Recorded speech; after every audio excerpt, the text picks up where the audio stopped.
السلام علیکم ورحمۃ اللہ وبرکاتہ۔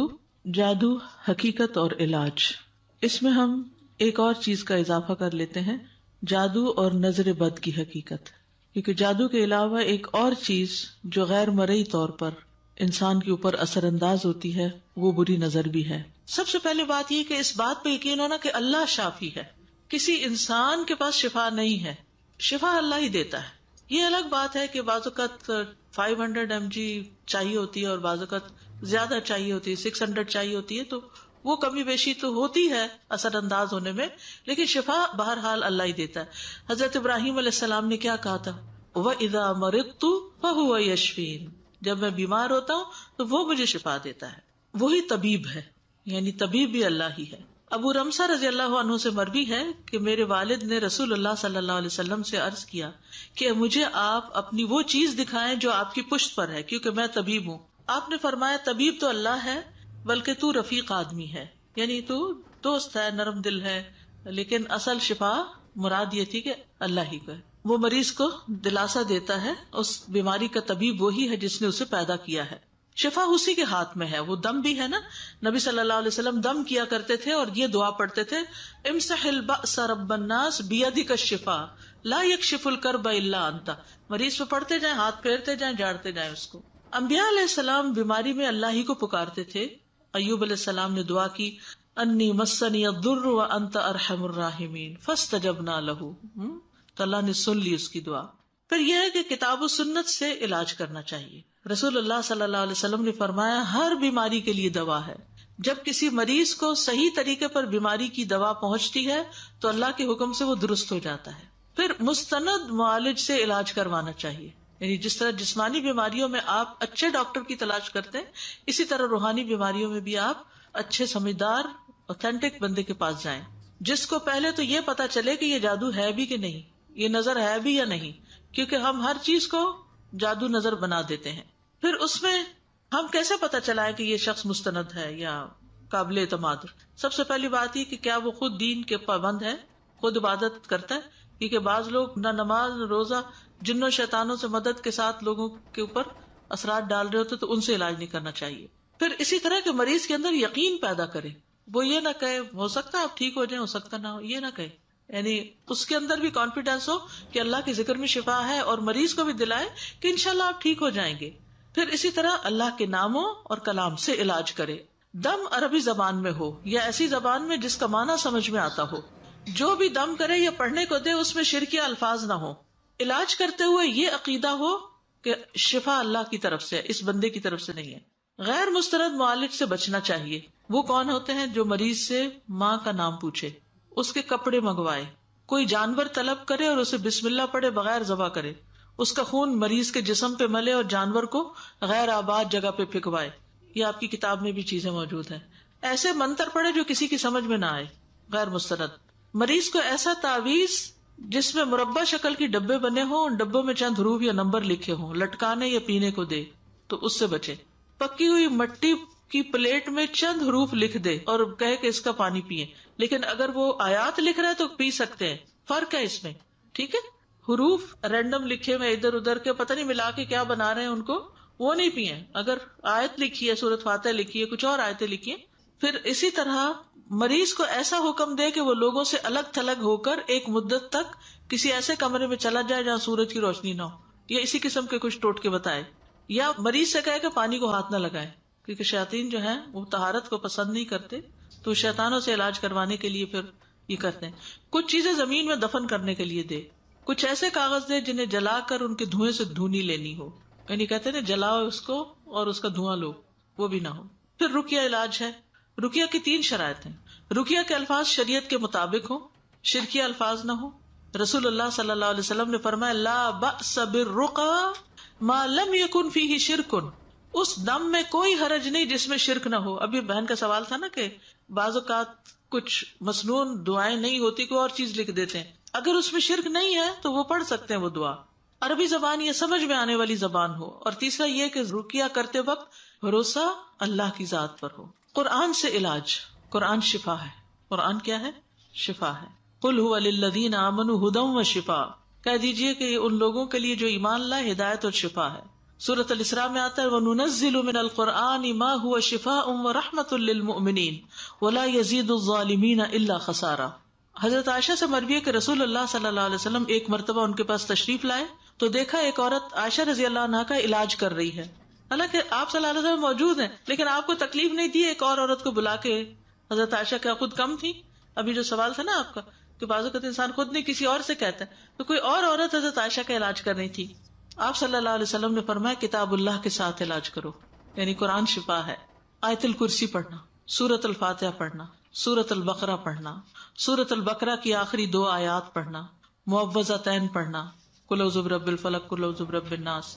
پھر یہاں پر آپ دیکھ رہے ہیں کہ کچھ صورتیں ہیں ان کی آیتیں لکھی ہوئی ہیں، جیسے سورۃ آل عمران کی کچھ آیتیں، سورۃ الاعراف کی، سورۃ یونس کی، سورۃ طٰہٰ کی، سورۃ مؤمنون، سورۃ الصافات، سورۃ الاحقاف، سورۃ الرحمن کی کچھ آیتیں، سورۃ الحشر، سورۃ التغابن، سورۃ الجن، سورۃ الاخلاص، سورۃ الفلق، سورۃ الناس. یہ آیتیں جو آپ کی کتاب ہے اس میں لکھی ہوئی ہیں، کہ بجائے اس کے کہ آپ ڈھونڈتے رہیں وہاں لکھی ہوئی موجود ہے. اس کتاب سے بھی جو آپ کے پاس ہے آپ دم کر سکتے ہیں. سورۃ الکافرون اور آیت الکرسی کو تکرار سے سننا، ریپیٹڈلی ایسی آیات پڑھنا جن میں سکینت اور اطمینان والی باتیں ہوں، آپ کا دل خوش کر دیں گی. یعنی قرآن مجید کی ایسی آیتوں کی آپ سلیکشن کر کے اپنے پاس خود بھی رکھ سکتے ہیں کہ جن میں خوشخبری ہو، جنت کی خوشخبری ہو، اللہ کی مدد کی بات ہو. کل میں پڑھ رہی تھی سورۃ یونس تو اس میں ایک آیت آئی للذین احسنوا الحسنى وزیادہ، جو لوگ اچھا کرتے ہیں ان کے لیے اچھائی اور زیادہ بھی ہے. کتنی خوشخبری اور کتنی انکریجمنٹ ہوتی ہے ایسی آیت پڑھ کر. پھر اسی طرح سورۃ یونس ہی کی آیت نمبر 62 ہے الا ان اولیاء اللہ لا خوف علیہم ولا هم يحزنون. سنو اللہ کے دوستوں کو نہ کوئی خوف ہے نہ وہ غمگین ہوں گے. کون ہے دوست؟ الذین آمنوا وکانوا یتقون لہم البشری فی الحیاۃ الدنیا، ان کے لیے دنیا کی زندگی میں خوشخبری ہے. کتنی انکریجنگ آیت ہے. وہ فی الآخرہ، اور آخرت میں بھی. کتنا ڈر لگتا ہے نا آخرت سے، لیکن اگر ہم اللہ کے دوست بن جائیں گے تو آخرت میں بھی موت کے وقت فرشتہ اچھی خبر دے گا، قبر میں استقبال ہوگا، اٹھیں گے تو اچھا ہوگا. تو ایمان اور تقوی کی ضرورت ہے. فرمایا لا تبدیل لکلمات اللہ ذالک هو الفوز العظیم. یہ 62 سے 64 اتنی زبردست آیتیں ہیں کہ آپ پڑھیں تو ایسا لگتا ہے آپ کا ایمان کہیں اوپر چلا گیا ہے، آپ کا سارا غم اور مایوسی دور ہو جاتی ہے. تو قرآن کا مطالعہ کرتے رہیں تو یہ چیزیں سامنے آتی رہتی ہیں. اور جو آیتیں کلک کریں ان کو الگ لکھ کے جب کبھی ڈپریشن ہو یا پریشانی ہو انہیں کو ریپیٹڈلی پڑھیں تو یہ آپ کا خود بنایا ہوا دم ہو جائے گا. کوئی حرج نہیں. یعنی ضروری نہیں کہ جو کسی نے ہمارے لیے دم بنا دیا بس اسی کے ہم لکیر کے فقیر ہیں، وہ بھی اچھا ہے، وہ اس کا تجربہ ہے. لیکن جن چیزوں سے پڑھ کے آپ کا دل بڑا ہوتا ہے ان کو ریپیٹڈلی پڑھیں. ان الذين قالوا ربنا الله ثم استقاموا تتنزل عليهم الملائكة الا تخافوا ولا تحزنوا وابشروا بالجنة التي كنتم توعدون نحن اولياؤكم في الحياة الدنيا. دنیا کی زندگی میں اپنی دوستی کی بات کر رہے ہیں کہ ہم تمہارے دوست ہیں دنیا کی زندگی میں. گھبرانے کی کیا ضرورت، تم اکیلے تھوڑی ہو. کتنا ایمان بڑھتا ہے. کئی دفعہ ایسا ہوتا ہے نا انسان خوفناک قسم کی خبریں سنتا رہتا ہے، کبھی دنیا میں کبھی کسی بیماری، اور میرے جیسے لوگ تو طرح طرح کے لوگ اپنے مسائل سناتے، اتنا کچھ اکٹھا ہو جاتا ہے بازو کا دماغ میں کہ انسان سوچتا ہے کہ یا رب عافیت میں ہی رکھنا. کیونکہ انسان مسلسل جب کسی کی تکلیف کی باتیں سنتا رہے تو دل متاثر ہوتا ہے بہرحال. تو اس میں آپ دیکھیے کہ پھر بہت لائکلی انسان کا مورائل ڈاؤن ہونے لگتا ہے. تو قرآن سے انسان مدد لے، قرآن شفا ہے. تو اس لیے بہت ضروری ہے کہ جو کسی کو ہیلپ کر رہے ہیں نا وہ پہلے خود بھی کچھ پڑھے. یعنی کبھی بھی ایسے اٹھ کے کسی کو دم نہ شروع کر دیں یا کسی کے مسئلے مسائل نہ سننے شروع کر دیں جب تک آپ کا ایک مضبوط کنیکشن قرآن کے ساتھ نہ ہو. ورنہ یہ چیزیں آپ کو نفسیاتی طور پہ گھیر لیں گی اور آپ کو ڈاؤن کر دیں گی. تو خود قرآن کے ساتھ جڑنا، یعنی ہر بندے کو ضرورت ہے، کوئی بیمار ہے یا نہیں سب کو ضرورت ہے اس کی. پھر یاد رکھیے ہیڈ فون سے سننا زیادہ بہتر ہے. آپ تجربہ کر کے دیکھیے. یعنی جب آپ ایسی حالت میں ہوں اور ڈسٹریکشن بھی ہو، گھر والے شور مچا رہے ہیں، کوئی کچھ کر رہے ہیں، ضروری تو نہیں نا ہر وقت گھر میں سکون ہو. 100 کام ہوتے ہیں اور کچھ نہیں تو کوئی واشنگ مشین چل رہی ہے، کوئی ڈش واشر چل رہا ہے، وہ ڈسٹریکشن ہے. وہ آپ کے دل پہ پورا اثر نہیں. آدھی آواز قرآن کی آ رہی ہے، آدھی وہ 2-4 اور چیزوں کی آ رہی ہے، تو وہ مکسچر سے اندر جا رہا ہے، اثر نہیں ہو رہا. کیونکہ بعض اوقات ہم کہتے ہیں ہم نے بہت پڑھا ہے اثر نہیں ہو رہا. یہ بڑا جملہ میں نے سنا، بہت پڑھ لیا ہے، پڑھ کے تھک گئے، کچھ فائدہ نہیں. کہ یہ نہیں سوچتے کہ پڑھنے کا طریقہ بھی ٹھیک تھا یا نہیں. تو اگر آپ اس وقت ہیڈ فون لگا کر سنیں تو آپ کی مکمل یکسوئی آپ ہوں گے اور کلام اللہ ہوگا، وہ دل میں زیادہ اترے گا. انشاءاللہ. دوسرے مسنون دعاؤں سے علاج، یعنی قرآن کے علاوہ مسنون دعاؤں سے، اور مسنون دعاؤں سے دم کرنا. حضرت عائشہ فرماتی ہے کہ رسول اللہ صلی اللہ علیہ وسلم نے مجھے حکم دیا کہ نظر بد لگ جانے پر دم کر لیا جائے. انس بن مالک سے دم کرنے کے بارے میں روایت ہے صحیح مسلم کی کہ انہوں نے کہا بخار، پہلو کے پھوڑے اور نظر بد میں دم کرنے کی اجازت دی گئی ہے، جیسے کینسر وغیرہ ہوتا ہے یا اور اسی طرح کی بیماریاں، جیسے حضرت اسما کو آپ نے دم کرنے کے لیے کہا بچوں کی کمزوری کی وجہ سے. پھر حفاظت کا دم، ابراہیم علیہ السلام اور نبی صلی اللہ علیہ وسلم کا دم. آپ حسن حسین رضی اللہ عنہما پہ پڑھا کرتے تھے خود، اعوذکما بکلمات اللہ التامات من کل شیطان وہامۃ وعین لامۃ، کہ اللہ ہر نظر بد سے بچائے. جبریل علیہ السلام دم کرتے تھے نبی صلی اللہ علیہ وسلم کو، حالانکہ آپ اللہ کے نبی تھے، آپ کا مرتبہ بڑا تھا، ٹھیک ہے نا. تو وہ کیا دم تھا؟ بسم اللہ یبریک ومن کل داء یشفیک ومن شر حاسد اذا حسد وشر کل ذی عین. اللہ کے نام سے آپ کو دم کرتا ہوں کہ وہ ہر بیماری سے آپ کو شفا دے، حاسد کے شر سے جب وہ حسد کرنے لگے، اور ہر نظر بد والے کے شر سے. پھر اسی طرح رسول اللہ صلی اللہ علیہ وسلم نے فرمایا، کیا میں تمہیں وہ کلمات نہ سکھاؤں جو مجھے روح الامین نے سکھائے ہیں، یعنی جبریل علیہ السلام نے سکھائے ہیں. کہیے اعوذ بکلمات اللہ التامات اللتی لا یجاوزہن بر ولا فاجر من شر ما ینزل من السماء وما یعرج فیہا ومن شر فتن اللیل والنہار ومن کل طارق الا طارقا یترک بخیر یا رحمان. اس کا دوسرا ورژن بھی ہے اور یہ بہت ہی زبردست دعا ہے. پیج 55 پہ ہے یہ دعا، ٹھیک ہے. پھر جسم کے کسی حصے میں تکلیف یا درد ہو، 3 دفعہ بسم اللہ بسم اللہ بسم اللہ پڑھے، اور پھر اعوذ باللہ وقدرتہ من شر ما اجد واحاذر. پھر شہادت کی انگلی کے ساتھ دم. حضرت عائشہ سے روایت ہے کہ جب کسی انسان کے کسی عضو میں کوئی تکلیف ہوتی یا پھوڑا یا زخم ہوتا تو نبی صلی اللہ علیہ وسلم اپنی انگلی اس پر اس طرح رکھتے، اور سفیان جو راوی ہیں انہوں نے اپنی شہادت کی انگلی زمین پر رکھی، پھر اسے اٹھا کر فرمایا بسم اللہ تربت اردنا بریقت بعدنا لیشفا بہی سقیمنا باذن ربنا. ٹھیک ہے، یعنی زمین پہ لگا کے ہلکی سی تھوک لگا کے زمین کی مٹی سے پھر اس کے اوپر لگا کے اس جگہ پر، یعنی مٹی کے اندر بھی ایسی تاثیر ہوتی ہے، مٹی کے اندر سے کیا کیا نہیں نکلتا. سوچئے مٹی جو ہے اس کے بہت اپنے فائدے، ہیلنگ پراپرٹیز ہیں اس کے اندر. اور اب تو کہتے ہیں نا بچوں کو مٹی میں چھوڑ دو تاکہ اس میں لتڑے، تو وہ بھی ان کے لیے ان کے ٹاکسن سارے جو ہیں وہ نکلتے ہیں. شفا کی دعائیں پنک کلر کی ایک کتاب ہے بک سٹور میں، اردو انگلش دونوں میں ہے، تو وہ ساری دعائیں اکٹھی ہیں، الگ رکھی بھی ہوں، تو انشاءاللہ اس سے بھی پڑھ کے آپ فائدہ اٹھا سکتے ہیں. پھر اسی طرح یہ دعا بھی اذہب البأس رب الناس انت الطبیب وانت الشافی، یہ بھی دعا ہے. حضرت عائشہ پڑھتی تھی یہ جب رسول اللہ صلی اللہ علیہ وسلم مرض الوفات میں تھے تو نبی صلی اللہ علیہ وسلم کے سینے پہ ہاتھ رکھ کے یہ دعا پڑھی. یاد رکھیے جو دم کرنے والا نا وہ جسم پہ ہاتھ بھی پھیرے، تھپکے بھی، پھونکے بھی، یہ ساری چیزیں فائدہ دیتی ہیں. نمبر 3 طب نبوی سے علاج، ٹھیک ہے. پچھنے لگوانا، ہجامہ کرنا. حدیث میں ہے جس نے قمری مہینے کی 17، 19 اور 21 تاریخوں کو سینگی لگوائی اسے ہر بیماری سے شفا ہوگی. 17، 19 اور 21 ہجری کیلنڈر کے حساب سے یہ جو ہجامہ کراتے ہیں آپ. ایک اور حدیث میں صحیح بخاری کی، اگر تمہاری دواؤں میں کسی میں بھلائی ہے تو پچھنا لگوانے یا شہد پینے اور آگ سے داغنے میں ہے، اور اگر وہ مرض کے مطابق ہو، اور میں آگ سے داغنے کو پسند نہیں کرتا. نہار منہ پچنے کروانا زیادہ بہتر ہے اور اس میں شفا اور برکت ہے. ہجامہ جو ہے نا ارلی مارننگ کرانا چاہیے خالی پیٹ، وہ زیادہ بہتر ہے. یہ عقل بڑھاتا ہے، حافظہ تیز کرتا ہے. بدھ، جمعہ، ہفتہ اور اتوار کے روز کی بجائے پیر اور منگل کو یا جمعرات کو ہجامہ کرانا زیادہ بہتر ہے. بدھ کے دن حضرت ایوب بیمار ہوئے تھے اور پھر منگل کو ٹھیک ہوئے تھے، سوار منگل کو ٹھیک ہوئے تھے. کلونجی جو ہے وہ ہر بیماری کے لیے شفا ہے، لیکن اس کا اندازہ ہونا بڑا ضروری ہے. یہ نہیں ایک چمچ ٹیبل سپون بھر کے کھائے اور آپ کہیں کہ کلونجی سے میری طبیعت خراب ہو گئی.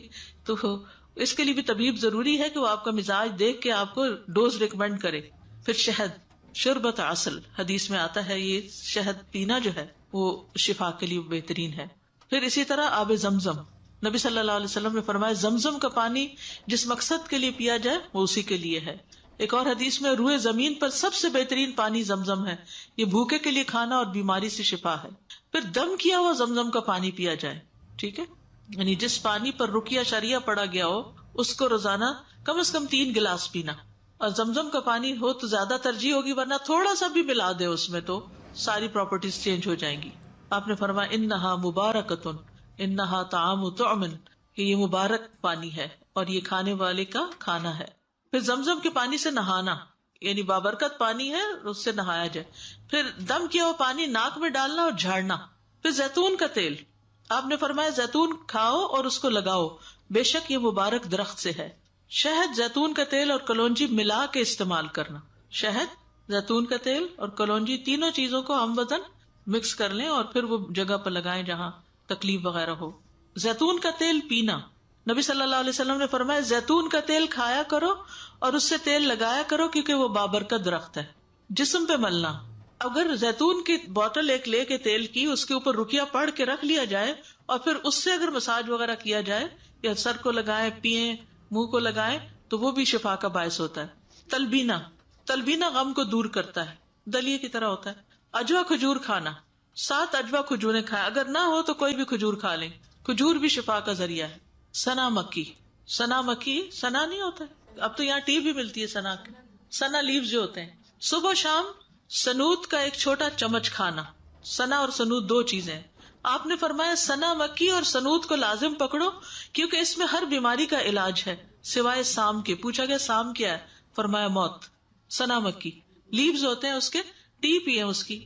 جی ہاں، کلونجی کا بھی یہی حکم ہے کہ ہر بیماری سے شفا ہے. نمبر 4، کچھ اور مؤثر علاج ہیں جیسے بیری کے پتوں سے غسل کرنا. بیری کے سبز پتے لے کر انہیں سل پہ پیس لیں اور کسی بڑے برتن میں ان کے اوپر اتنا پانی ڈالیں جس سے غسل ہو سکے.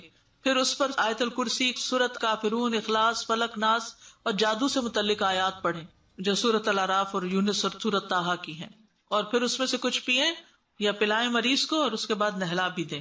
نظر لگنے پر غسل کرنا، اور خصوصاً پانی لے کے اس کا جس نے نظر لگائی ہو. حضرت عائشہ کہتی ہیں کہ نبی صلی اللہ علیہ وسلم کے زمانے میں نظر لگانے والے کو حکم دیا جاتا، وہ وضو کرتا، پھر اس پانی سے جسے نظر لگی ہوتی اسے غسل دیا جاتا. دم والے پانی کا چھڑکاؤ، یعنی اس کے چہرے پہ چھڑکیں، جسم پہ چھڑکیں، ہتھیلیوں پہ، سر، پاؤں، سینے پہ، گھر میں چھڑکیں. آیات لکھ کر پلائیں.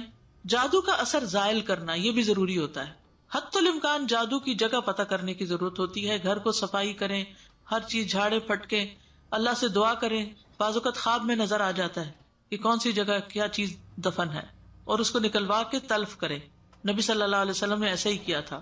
اسی طرح اپنے جسم سے لگی ہوئی چیزیں جب الگ ہو تو ان کو بھی حفاظت سے تلف کریں. جیسے ناخن کاٹ کے، بال جو ہوتے ہیں ان کو اس طرح پھینکے کہ کسی کو پتہ نہ ہو، کسی پانی میں ڈال دیں، زمین میں دبا دیں، کچھ کر دیں. پھر پیریڈز کے جو پیڈز وغیرہ ہیں ان کو تلف کریں یا دھوئیں یا جو بھی.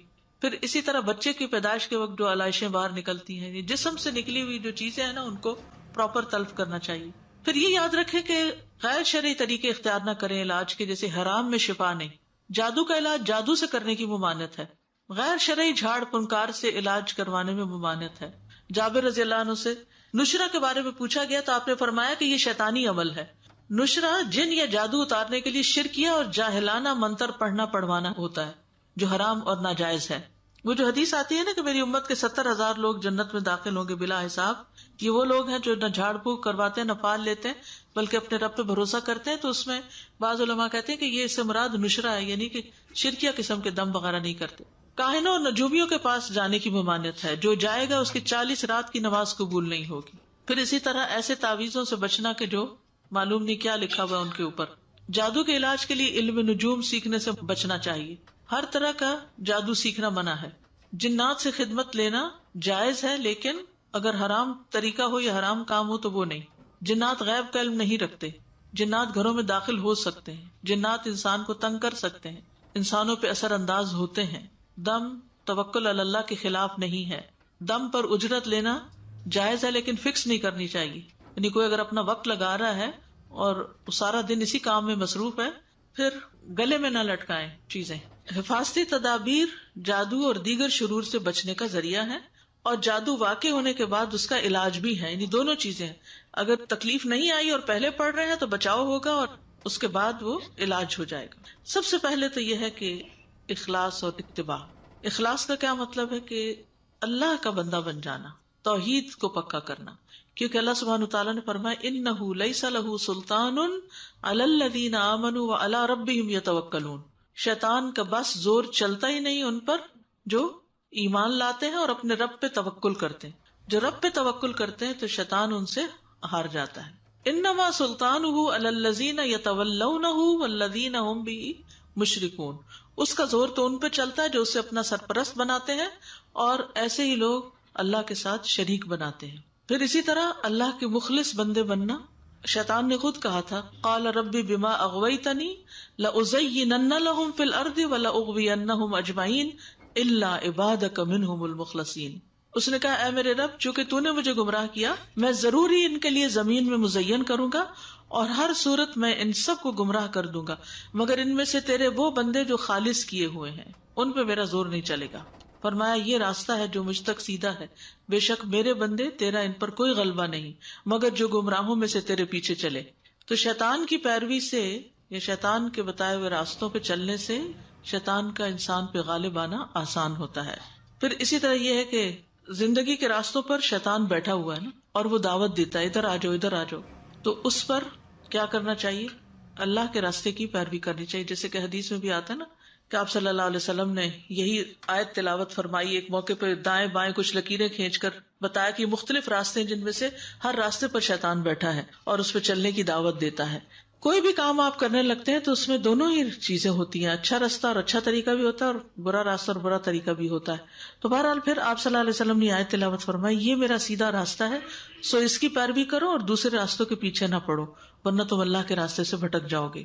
توحید کے ذریعے اندر کی طہارت ہوتی ہے، دل کی، یعنی شرک سے پاک ہو جاتا ہے. شرک گندگی یا نجاست ہے. اور پھر ظاہری طہارت، گندگی اور نجاست بہت بڑا رول پلے کرتے ہیں شیطانوں کو دعوت دینے کے لیے. کسی بھی گھر میں شیطانوں کا مسکن ٹوائلٹ کے اندر ہوتا ہے، گندگی پسند کرتے ہیں. تو اگر ان سے بچنا ہے تو پاک صاف رہنے کی عادت ڈالیے نجاستوں سے، اور بچوں کو بھی پاک صاف رکھیے.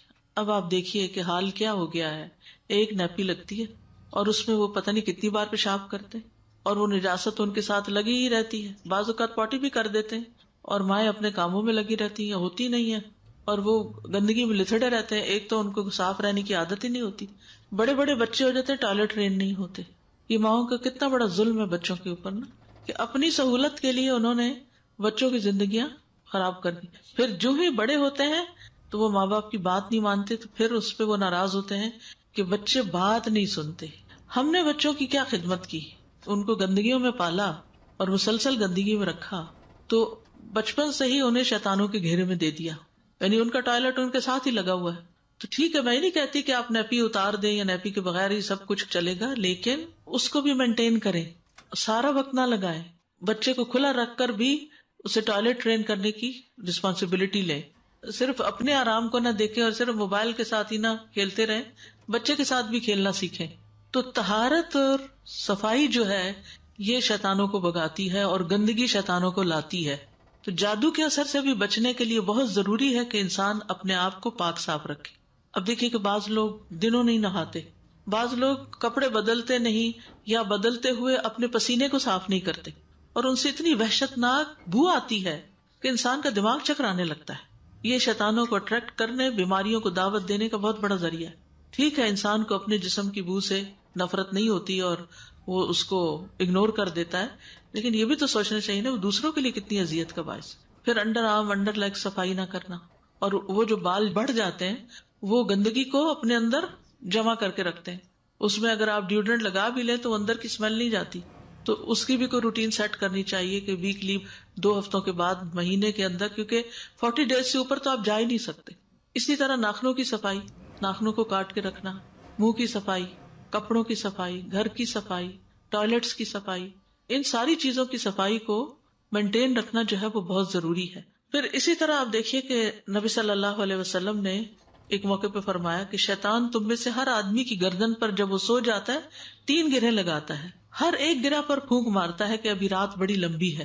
وہ سو جاتا ہے، ٹھیک ہے، تو جب وہ بیدار ہوتا ہے اور اللہ کا ذکر کرتا ہے، اٹھتے ہی کیا پڑھتا ہے آنکھیں ملتے ہوئے، الحمدللہ الذی احیانا بعد ما اماتنا والیہ النشور. تو ایک گرہ کھل جاتی.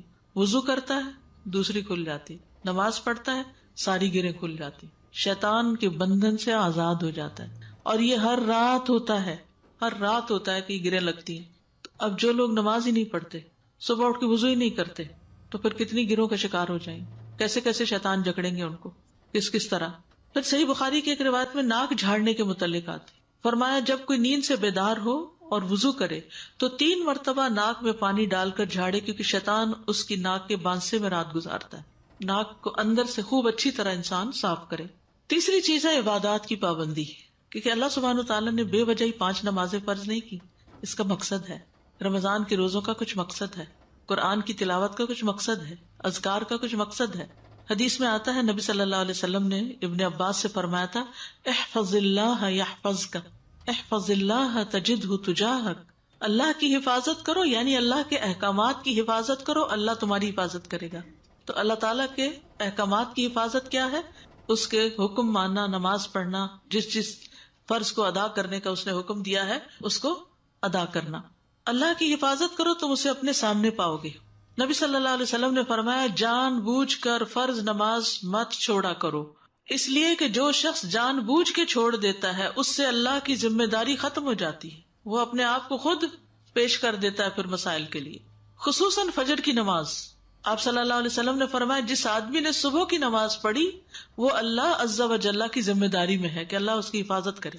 پھر اشراق پڑھنا، نبی صلی اللہ علیہ وسلم فرماتے ہیں، اللہ عز و جل فرماتے ہیں کہ اے ابن آدم تو دن کے پہلے حصے میں میری رضا کے لیے 4 رکعتیں پڑھ لیا کر، میں دن کے آخری حصے تک تیری کفایت کروں گا، تیرے سارے کام کروں گا. 4 رکعتیں اس وقت کی. میں سمجھتی ہوں کہ وہ بہت رش کا وقت ہوتا ہے اور بچوں کو تیار، خصوصاً جن کے چھوٹے بچے ہوتے ہیں یا ڈیوٹی پہ جانے والے گھر کے لوگ ہوتے ہیں، ان کے لیے ناشتہ تیار کرنا، لنچ تیار کرنا، بہت سی چیزیں چل رہی ہوتی ہیں. لیکن انسان اگر دیکھے تو 6-7 منٹ ہی لگتے ہیں، چلے زیادہ 8 منٹ، 2 منٹ میں 1 رکعت، تو 4 منٹ میں 2 رکعتیں کر کے 8 سے 10 سے تو اوپر لگتے ہی نہیں. تو اگر انسان اپنے اٹھنے کی روٹین کو 10 منٹ پہلے کر لے، مثلا اگر آپ 5:30 اٹھتے ہیں تو 5:20 اٹھ جائیں، وہ 10 منٹ رکھ لیں اس کام کے لیے. کیونکہ آپ نے روز دیکھا ہوگا، غور کیا ہوگا، یعنی ایک روٹین میں جب چلتے ہیں تو مخصوص اوقات پر آپ کے کام ختم ہو رہے ہوتے ہیں، تو اس وقت دیکھتے ہیں یہ کام ختم ہو گیا، گھڑی پہ دیکھتے ہیں تو وہی ٹائم ہو رہا ہوتا ہے. تو وہ 10 منٹ آپ نکال لیں ان 4 رکعتوں کے لیے، وہ ہر روز کے لیے آپ کے لیے کافی ہو جائیں گے. چاشت ہوتا ہے ذرا لیٹ پڑھنا، دھوپ چڑھ جائے تو، ہوتی ہے ایک ہی نماز ہے، اول وقت پڑھیں گے یعنی سورج نکلنے کے 15-20 منٹ بعد پڑھیں گے تو وہ اشراق ہوگی، اور اگر آپ ذرا تاخیر سے پڑھیں گے تو وہ چاشت ہوگی. نمبر 4، ذکر اذکار کی پابندی کرنا، حفاظت کی دعائیں پڑھنا. ذکر شیطانی حملوں سے بچانے کا محفوظ قلعہ ہے. اذکار ایک طرح کی زرہ ہے، یعنی صبح شام کے اذکار زرہ کے قائم مقام. زرہ کہتے ہیں جو دشمن کے وار سے بچاتی. ابن قیم کہتے ہیں جیسے جیسے اس کی موٹائی زیادہ ہوگی ویسے ویسے اس کو پہننے والا متاثر نہیں ہوگا، بلکہ اس زرہ کی طاقت یہاں تک پہنچ جائے گی کہ تیر چلانے والے کو خود ہی واپس جا کے لگے گا. وہ جیسے بال باؤنس ہوتا ہے نا، تو وہ جو تیر جائے گا اس میں تو واپس اسی کو آ کے لگے گا جس نے پھینکا، وہ بندہ محفوظ رہے گا. ابن عثیمین کہتے ہیں صبح شام کے اذکار حفاظت میں یاجوج ماجوج کی دیوار سے بھی زیادہ مضبوط ہے، بشرطے کہ کہنے والا ان کو شعور سے پڑھے. ہم بعض اوقات آٹو پہ آ جاتے ہیں، بس وہ ادھر ادھر کام کر رہے ہوتے ہیں اور وہ زبان چل رہی ہوتی ہے، تو اگر شعور سے پڑھیں گے تو انشاءاللہ بہت زیادہ حفاظت کا ذریعہ بنیں گے. ایاک نستعین کتاب آپ کے پاس ہوگی، ان میں صبح شام کے اذکار موجود ہیں.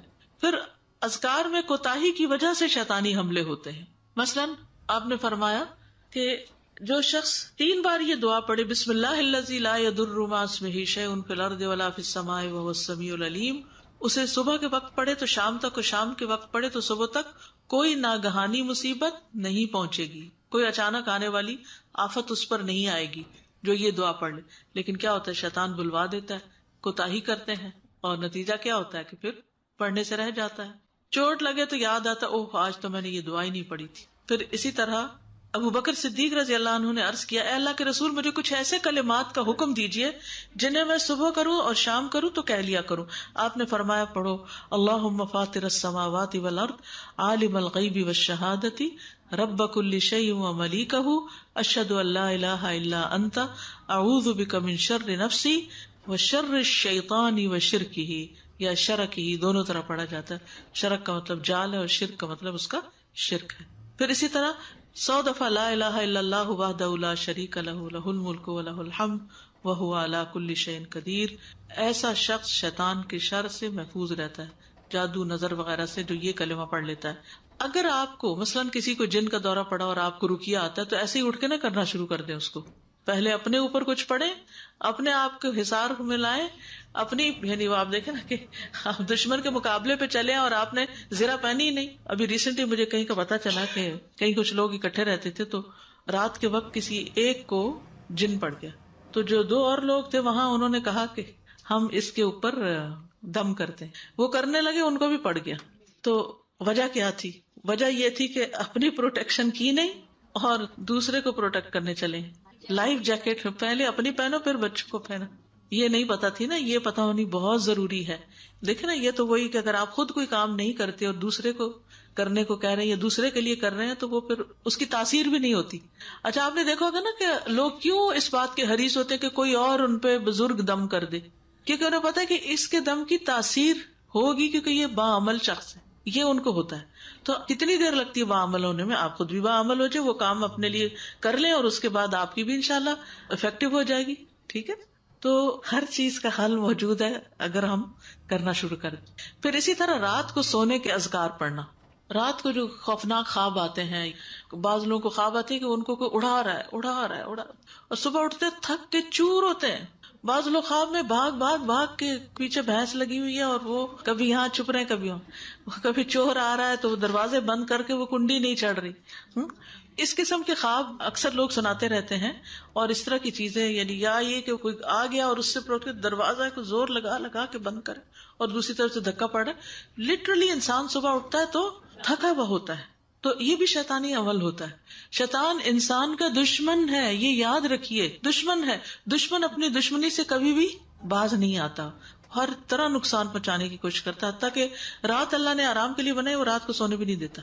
دن کو تو بگا ہی رکھتا ہے، یعنی مختلف خواہشات میں مبتلا کر کے کبھی ادھر جا رہے ہیں، کبھی یہ لے رہے ہیں، یہ بنا رہے ہیں، یہ پہن رہے ہیں، یہ اتار رہے ہیں، تو ان چیزوں میں تکاتا ہے اور رات کو پھر سونے بھی نہیں دیتا. تو اس لیے رات کو سوتے وقت کے اذکار اور خصوصاً آیت الکرسی پڑھ کے چاروں کونوں میں پھونک مارے. اور پھر اس کے علاوہ یہ کہ اپنے ہاتھوں میں قل هو اللہ، قل اعوذ برب الفلق، قل اعوذ برب الناس پڑھ کے دم کر کے، اور سر پہ، چہرے پہ، آگے اور پیچھے جہاں تک بھی ہاتھ جاتا ہے. حتیٰ کہ نبی صلی اللہ علیہ وسلم کا یہ بہت ریگولر معمول تھا، یہاں تک کہ آپ صلی اللہ علیہ وسلم جب بیمار پڑے اور مرض الموت میں تھے تو اس وقت پڑھا حضرت عائشہ نے، لیکن آپ ہی کے ہاتھوں کو استعمال کیا. پہلے اپنے اوپر ہم کر لیں دم، پھر کرے کسی پر. یہ جو ہم نے صبح اذکار پڑھے ہوئے تو ہماری اگر تو صبح اذکار پڑھے ہوئے پھر ٹھیک ہے، ذرہ ہے، صبح شام کے اذکار پڑھے ہوئے ہیں، آیت الکرسی پڑھی ہوئی ہے. کیونکہ حدیث میں آتا ہے کہ جو شخص صبح کے وقت آیت الکرسی پڑھتا ہے وہ سارا دن جنوں سے محفوظ رہتا ہے، اور جو شام کو پڑھتا ہے وہ صبح تک محفوظ رہتا ہے. تو اگر آپ نے صبح پڑھ لیا ہے، اذکار پڑھے ہوئے ہیں، تو بس ٹھیک ہے، پھر آپ ڈائریکٹ بھی دم کر سکتے. پھر اسی طرح جمعہ کے دن سورۃ الکہف پڑھنا. جو شخص پڑھتا ہے 2 جمعوں کے دوران اس کے لیے نور روشن ہو جاتا ہے. ہر کام سے پہلے بسم اللہ پڑھنا. رسول اللہ صلی اللہ علیہ وسلم نے فرمایا جب آدمی اپنے گھر میں داخل ہوتا ہے تو وہ داخل ہوتے وقت اور کھانا کھانے کے وقت اللہ کا نام لیتا ہے تو شیطان کہتا ہے آج تمہارے لیے اس گھر میں نہ رات گزارنے کی جگہ ہے اور نہ شام کا کھانا ہے. اور جب وہ داخل ہوتے وقت اللہ کا نام نہیں لیتا تو شیطان کہتا ہے تم نے رات گزارنے کی جگہ پالی. اور جب وہ کھانا کھاتے وقت اللہ کا نام نہیں لیتا تو شیطان کہتا ہے کہ تم نے رات گزارنے کی جگہ اور شام کا کھانا بھی پا لیا، یعنی وہ ہمارے کھانے میں بھی شریک ہوتا ہے. میرا ایک سوال ہے کہ جیسے اگر ایک گھر میں 4-5 لوگ رہتے ہیں، ایک اندر داخل ہوتا ہے تو وہ بسم اللہ پڑھتا ہے، کھانے کے وقت بھی پڑھتا ہے. اسی گھر میں دوسرے 2-3 اور لوگ جو داخل ہوتے ہیں وہ نہ تو بسم اللہ پڑھتے ہیں اور نہ وہ کھانے سے پہلے اور نہ داخل ہوتے ہوئے، تو اس صورت میں بہتر تو یہ ہے کہ سب پڑھیں، لیکن اگر کسی ایک نے بھی پڑھا تو انشاءاللہ پروٹیکشن ہوگی انشاءاللہ. پھر اسی طرح سواری پر بیٹھتے ہوئے بسم اللہ پڑھنا، یعنی گاڑی کا دروازہ کھولے تو بسم اللہ پڑھ کے اندر داخل ہو تاکہ اچھی سی ڈرائیونگ ہو اور خیریت سے اپنی منزل تک پہنچے. ٹھیک ہے. پھر اسی طرح حدیث میں آتا ہے، ابو لاس خزائی کہتے ہیں نبی صلی اللہ علیہ وسلم نے ہمیں حج کے موقع پر صدقہ کے اونٹوں میں سے ایک اونٹ سواری کے لیے دیا. ہم نے عرض کیا یا رسول اللہ شاید یہ کمزوری کی وجہ سے ہمارا بوجھ نہ اٹھا سکے. نبی صلی اللہ علیہ وسلم نے فرمایا ہر اونٹ کے کوہان پر ایک شیطان ہوتا ہے، ہر اونٹ کے کوہان پر ایک شیطان ہوتا ہے. جب تم اس پر سوار ہونے لگو تو اللہ کا نام لے کر سوار ہو جیسا کہ تمہیں حکم دیا گیا ہے، پھر اسے اپنے قابو میں کر لو، اللہ تعالیٰ اسے سواری کے قابل بنا دے گا، یعنی اس کا شر دور ہو جائے گا. اس زمانے میں ظاہر گاڑی تو نہیں تھی، لیکن سواری اگر ہم اس کو لیں اور دیکھیں سواری کا بھی شر ہوتا ہے نا، کبھی راستے میں رک جائے، اور کئی مسائل ہو سکتے ہیں، تو اس میں بھی بسم اللہ پڑھ کر داخل ہوں. پھر اسی طرح شوہر بیوی کا جو تعلق ہوتا ہے اس میں بھی دعا پڑھنی چاہیے، اور وہ دعا ہے بسم اللہ اللہم جنبنا الشیطان وجنب الشیطان ما رزقتنا. کتنی خوبصورت دعا ہے. اے اللہ ہمیں شیطان سے بچا، ہماری محبتیں قائم رکھ، کیونکہ شیطان جو ہے وہ فزیکلی بھی میاں بیوی کو ایک دوسرے سے دور کر دیتا ہے بدگمانیاں ڈال ڈال کے. تو اس خاص تعلق کے وقت جب میاں بیوی ایک دوسرے سے بہت خوش ہو رہے ہوں تو بھی کیا دعا سکھائی گئی کہ اللہ ہمیں شیطان سے بچا، اور شیطان کو اس چیز سے دور رکھ جو ہمیں تو عطا کرے. یعنی ہمارا اگر اس سے بچہ پیدا ہو تو اس بچے کو بھی شیطان سے محفوظ رکھ. یہ دین کے سوا کوئی اتنی دور تک نہ سوچ سکتا اور نہ ہی اتنی پروٹیکشن آپ کو کوئی دے سکتا ہے. تو حدیث میں آتا ہے یہ دعا پڑھنے کے بعد میاں بیوی کو جو اولاد ملے گی اسے شیطان نقصان نہیں پہنچا سکتا. تب آپ دیکھیے انسان کی حفاظت تو پیدائش سے پہلے شروع ہو جاتی ہے. تو یہ بھی بہت ضروری ہے. لیکن عموماً لوگ ٹوائلٹ جاتے ہوئے ہم بستری سے پہلے دعائیں پڑھنا بھول جاتے ہیں، یا پھر یہ کہ یاد ہی نہیں ہوتی، یا اس کا اہتمام ہی نہیں کرتے، یا پتہ ہی نہیں، معلوم ہی نہیں. ہم شادی کی تیاریاں مہینوں کرتے ہیں، جان مال کھپاتے ہیں اس پر، لیکن یہ علم نہیں دیتے بچوں کو شادی سے پہلے کہ جو ان کے لیے پروٹیکشن کا باعث ہو. اب ان کے پاس سب کچھ ہوتا ہے، گھر بھی ہوتا ہے، گاڑی بھی ہوتی ہے، سب کچھ ہوتا ہے، لیکن سکون نہیں ہوتا. تو کسی اور کا قصور نہیں، اپنا ہی قصور ہے کہ اللہ سے مدد نہیں مانگی. 5ویں چیز معوذات پڑھنا، یعنی ہر وقت اللہ تعالیٰ کی پناہ لیتے رہنا. بیت الخلاء جاتے وقت اللہم انی اعوذ بک من الخبث والخبائث، میں اللہ کی پناہ چاہتا ہوں ناپاک جنوں اور ناپاک جننیوں سے، جن کا ٹھکانہ وہ ایسی جگہ ہوتی ہے. غصے کے وقت تعوذ پڑھنا، غصے کے وقت، ورنہ انسان اس کے بعد کیا ہوتا ہے زبان کھول لیتا ہے تو وہ اور گالی گلوچ شروع ہو جاتی ہے، اور وہ جب دوسروں کے اوپر پڑتی ہے تو ان کے دل کا حال کیا ہوتا ہے، اور پھر ان کے اندر کیسی نفرتیں پلتی ہیں، اور خود انسان کو کتنا بڑا نقصان ہو جاتا ہے جب ناروا طور پر کسی کے ساتھ زیادتی کرتا ہے. تو غصے کے وقت اعوذ باللہ من الشیطان الرجیم پڑھنا، اگر خود یاد نہ اور کوئی یاد کرا دے تو اس پہ مزید غصہ کرنے کی بجائے ہوش میں آ کے انسان تعوذ پڑھ لے. اصل میں انسان جب جذباتی کیفیت میں ہوتا ہے تو کمزور ہوتا ہے، اس وقت شیطان زیادہ حملہ آور ہوتا ہے. جب آپ بہت کہکے لگا رہے ہوتے ہیں، ہنس رہے ہوتے ہیں، اسی لیے آپ نے دیکھا کہ بزرگ جو تھے وہ پہلے، مجھے یاد ہے جب ہم چھوٹے ہوتے تھے تو بہن بھائی ہم بہت سارے تھے ماشاءاللہ، تو گھر میں وہ کوئی لطیفے سنا رہا تو ہنس کے ایک نے شروع کیا تو وہ ہوتا ہے وہ کنٹیجیس ہوتا ہے، ایک ہنستا تو پھر دوسرا شروع ہو جاتا ہے. تو ہمیں ہماری نانی منع کرتی تھی اتنا نہیں ہنستے، تو ہم کہتے تھے ہنستے کیوں نہیں، اس میں کیا برائی. اسی طرح جب انسان بہت غم کی حالت میں تو اور بہت رو رہا ہوتا ہے اس سے بھی کمزور ہوتا ہے، شیطان حملہ آور ہوتا ہے. پھر اسی طرح ابھی انتہائی جذباتی کیفیت میں ہسبینڈ وائف کے تعلق کے وقت، پھر اسی طرح غصے کے وقت. تو یہ جو ہمارے ایموشنز کی ہائٹ ہوتی ہے نا، یعنی پیک ہوتی ہے کہ اس میں ہم بہت ہائپر ہو جاتے ہیں، سپر ہائپر ہو جاتے ہیں، تو اس وقت شیطان کو دخل اندازی اور حملہ آور ہونے کا زیادہ موقع مل جاتا ہے. پھر کسی منزل پر اترتے وقت تعوذ پڑھنا، کوئی نئی جگہ پر آپ گئے ہیں، کوئی نیا گھر لیا آپ نے، کسی ہسپتال میں گئے، اسپتال میں کتنی قسم کے وائرسز ہو سکتے ہیں اور کتنے جراثیم ہو سکتے ہیں، کسی کلینک میں گئے ہیں، کسی پبلک پلیس پہ گئے ہیں، تو اس وقت بھی اعوذ بکلمات اللہ التامات من شر ما خلق. حدیث میں آتا ہے جب کوئی آدمی کسی مقام پہ پڑاؤ ڈالے اور یہ دعا پڑھ لے، میں اللہ کے مکمل کلمات کی پناہ میں آتا ہوں ہر اس چیز کے شر سے جو اس نے پیدا کی، تو اسے وہاں سے کوچ کرنے تک کوئی چیز نقصان نہیں پہنچا سکے گی، کوئی چیز ہارم نہیں کرے گی. شر تو وہاں ہوگا لیکن اس کو نقصان نہیں ہوگا. پھر اسی طرح مسجد میں داخل ہوتے وقت عبداللہ ابن عمرو ابن العاص سے مروی ہے کہ نبی صلی اللہ علیہ وسلم جب مسجد میں داخل ہوتے تو یہ کلمہ کہا کرتے تھے، اعوذ باللہ العظیم وبوجہہ الکریم وسلطانہ القدیم من الشیطان الرجیم. میں اللہ انتہائی عظمت والے کی، اس کی ذات کریم اور اس کے سلطان قدیم کے ساتھ پناہ لیتا ہوں شیطان مردود سے. انسان جب یہ کہہ لیتا ہے تو ابلیس کہتا ہے آج سارے دن کے لیے یہ مجھ سے محفوظ ہو گیا، اس کو حفاظت مل گئی. لیکن اول تو دعا یاد نہیں ہوتی، کہ یاد ہو تو پھر پڑھنا یاد نہیں ہوتا. تو شیطان کا کام کیا ہے؟ بھلوانا. ہماری اصل مصیبت جو ہے نا وہ بھول ہے. آدم علیہ السلام بھولے تو کیا ہوا، کتنی بڑی مشکل میں پڑ گئے. تو اسی طرح اولاد آدم بھی بھولتی ہے، خصوصاً نیکی کے کاموں میں ہم اکثر بھول جاتے ہیں. تو اس کے لیے شیطان مردود کی شر سے بچنا نہایت ضروری ہوتا ہے. پھر نماز کے آغاز میں تعوذ پڑھنا، یعنی نماز کے شروع میں تعوذ پڑھنا. ابو امامہ باہلی سے روایت ہے، کہتے ہیں کہ اللہ کے نبی صلی اللہ علیہ وسلم جب نماز کے لیے کھڑے ہوتے تو 3 مرتبہ اللہ اکبر اللہ اکبر اللہ اکبر کہتے. ایک تو تکبیر تحریمہ ہے نا، وہ کہہ لی اللہ اکبر کہہ کے ہاتھ باندھ دیے. اب 3 مرتبہ اللہ اکبر اللہ اکبر اللہ اکبر، پھر 3 مرتبہ لا الہ الا اللہ لا الہ الا اللہ لا الہ الا اللہ، پھر 3 مرتبہ سبحان اللہ و بحمدہ سبحان اللہ و بحمدہ سبحان اللہ و بحمدہ، اور پھر اعوذ بک من الشیطان الرجیم من ہمزہ ونفخہ ونفثہ. آپ پڑھ کے تو دیکھیں جو آپ کو قرار آئے گا، جو سکون آئے گا، یعنی بہترین دعا ہے. یہ استفتاح، یہ جو سبحانک اللہم و بحمدک کا تیزی سے ہم پڑھتے ہیں نا، اس کا الٹرنیٹ ہے. ٹھیک ہے، تو اس میں پناہ کیا مانگی جا رہی تھی کہ میں شیطان کے کچوکے، اس کی پھونک اور اس کے تھتکارنے سے آپ کی پناہ میں آتا ہوں. یعنی شیطان باقاعدہ انسان پہ شر کی پھونکیں بھی مارتا ہے اور کچوکے بھی لگاتا ہے اور اس کے ساتھ تھتکارتا بھی ہے. اللہ اکبر 3 times، لا الہ الا اللہ 3 times، سبحان اللہ و بحمدہ 3 times، اور پھر اعوذ بک من الشیطان الرجیم من ہمزہ ونفخہ ونفثہ، اعوذ بک من الشیطان الرجیم من ہمزہ ونفخہ ونفثہ 7 سے. پھر قرآن مجید پڑھنے سے پہلے تعوذ پڑھنا. اب آپ حیران ہو رہے ہوں گے کہ مسجد میں داخل ہو رہے ہیں تو اعوذ باللہ پڑھ رہے ہیں، نماز پڑھ رہے ہیں تو اعوذ باللہ پڑھ رہے ہیں، قرآن پڑھ رہے ہیں تو اعوذ باللہ پڑھ رہے ہیں. یہ تو ہم نیکی کے کام کرنے جا رہے ہیں.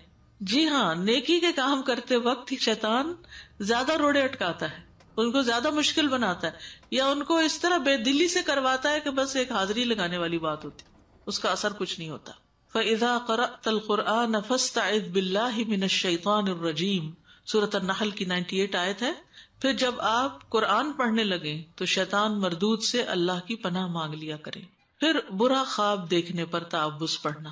برا خواب دیکھنے پر ابو قتادہ کہتے ہیں کہ رسول اللہ صلی اللہ علیہ وسلم نے فرمایا، نیک خواب اللہ کی طرف سے اور برے خواب شیطان کی طرف سے ہوتے ہیں.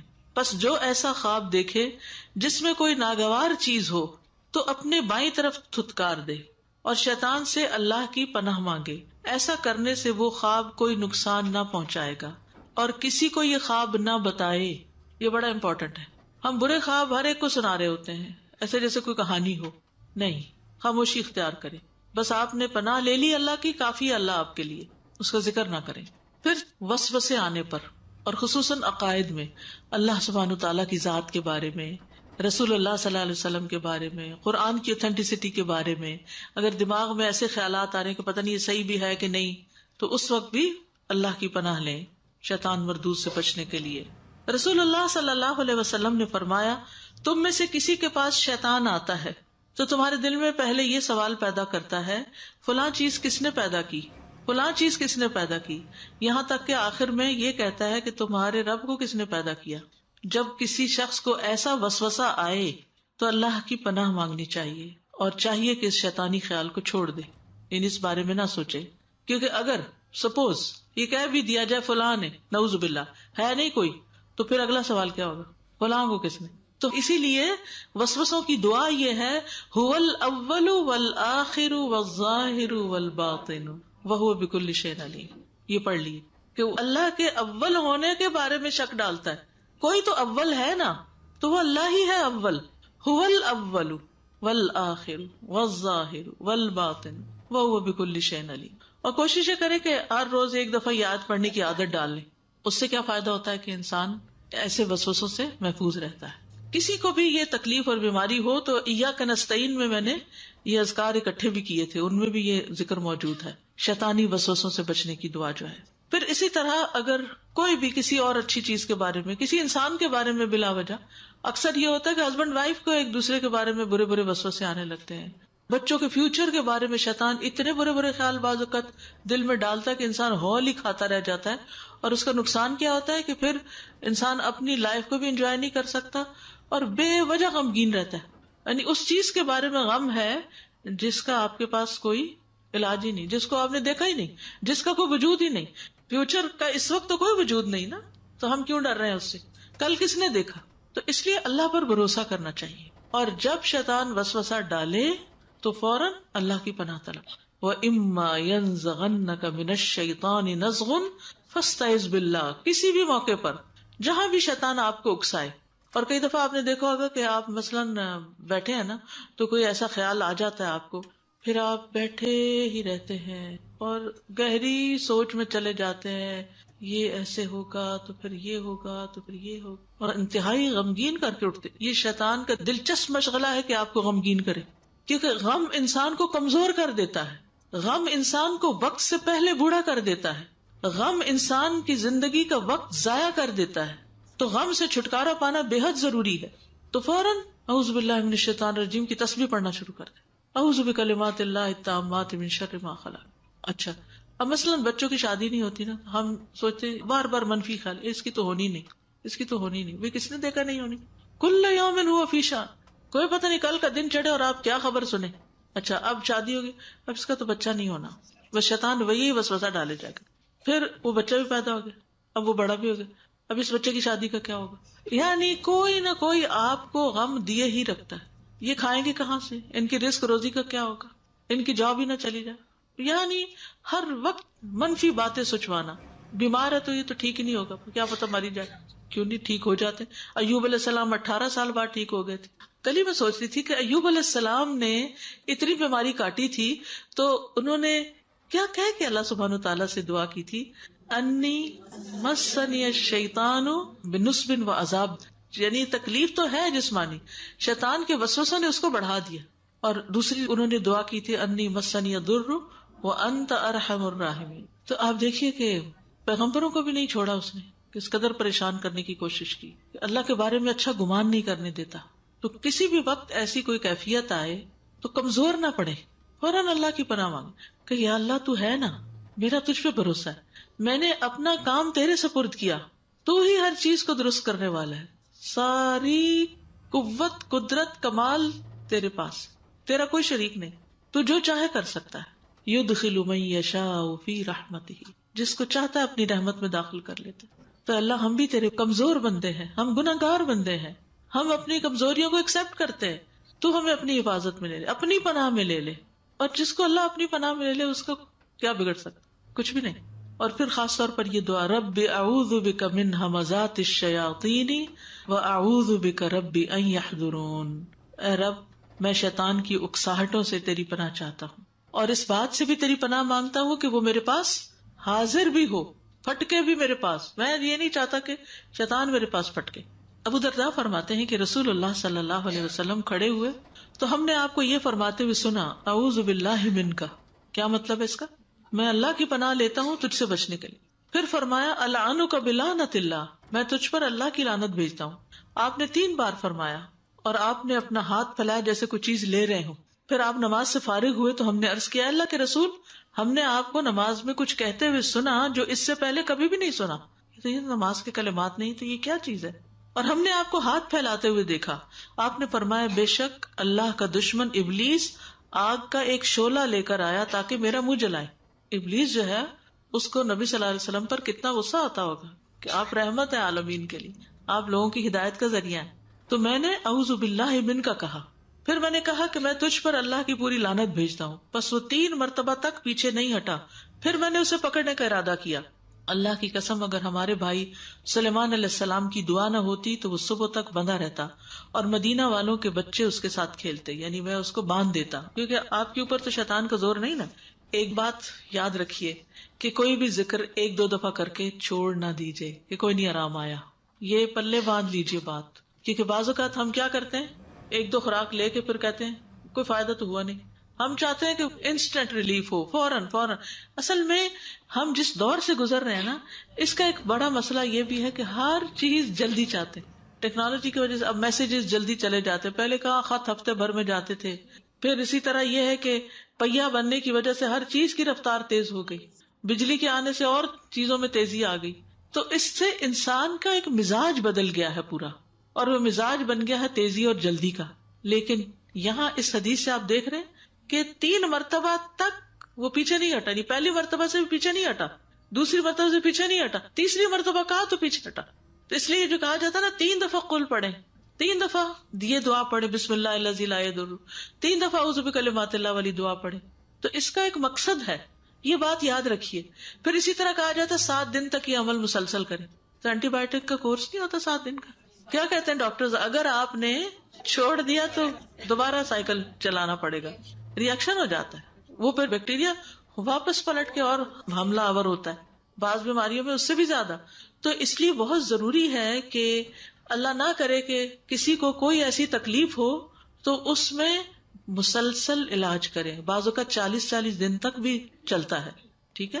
اور کچھ چیزیں تو زندگی بھر ساتھ رہنی چاہیے. السلام علیکم استاذہ, جو نبی پاک صلی اللہ علیہ وسلم نے فرمایا کہ اگر سلیمان علیہ السلام کی دعا نہ ہوتی تو میں اسے باندھ دیتا, تو اس کو ذرا ایکسپلین کر دیجیے گا.